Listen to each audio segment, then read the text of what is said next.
ഇന്ന് മാങ്ങയും മീനും കൂടെ കറി വെക്കാം കേട്ടോ, ഉണക്കമീനെ.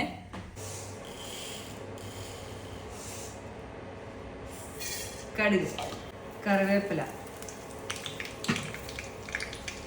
ചോറ് തിളപ്പിക്കാൻ വെച്ചാൽ അതിൻ്റെ മുകളിലിരുന്ന് ഉണങ്ങിപ്പോയി കറിവേപ്പില. ചോറ് വാർത്തിട്ട് വരാവേ. ഉലുവ, ഉള്ളി മാങ്ങ അരിഞ്ഞ് ഫ്രിഡ്ജിൽ വെച്ചിട്ടുണ്ടായിരുന്നു, അപ്പം അത് വെക്കാം.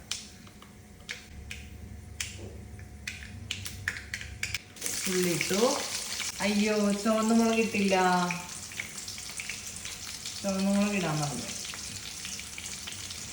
ഞാൻ ചുവന്ന മുളക് കൂടെ അങ്ങ് ഇടാം.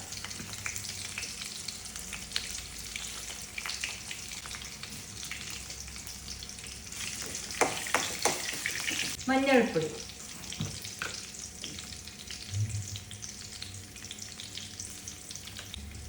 കളർ ഇട്ടാൽ മതിയേ. കടുക് ഞാൻ ആദ്യം പൊട്ടിച്ചത് അവസാനം ചേർക്കണ്ടല്ലോ എന്ന് വിചാരിച്ചിട്ടാ.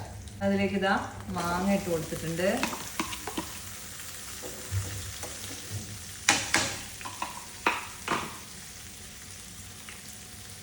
വെള്ളം, ഉപ്പ്,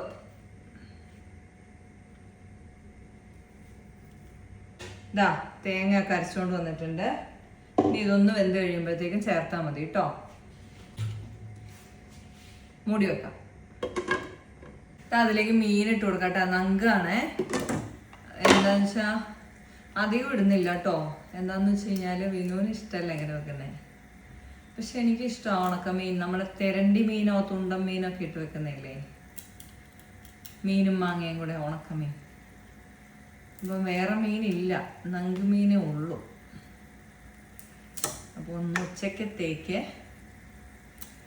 മീനൊന്നും ഇല്ലാത്തതുകൊണ്ട് ഞാൻ ഉണക്കമീൻ ഇങ്ങനെ ആക്കി. വറുത്തെടുക്കണ അല്ല, വെറുതെ വറുത്തെടുക്കണതാണ് ഇഷ്ടം കേട്ടോ. ഇത് അതിൽ കിടന്നൊന്ന് വെന്ത് വരട്ടെ. ആ മീനിൻ്റെ ഒരു ടേസ്റ്റൊക്കെ കിട്ടും. മൂടി വെക്കാം. ഈ മാങ്ങയ്ക്ക് ഇച്ചിരി വേവ് കൂടുതലാണേ, അപ്പോൾ കുറച്ച് സമയം എടുക്കും.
കറിയൊക്കെ തിളച്ചിട്ടുണ്ട്.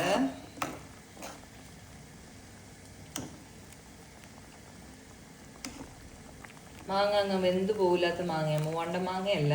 അപ്പം അതുകൊണ്ട് പുളിയൊക്കെ ഉണ്ട്, പക്ഷെ വെന്ത് പോകില്ല.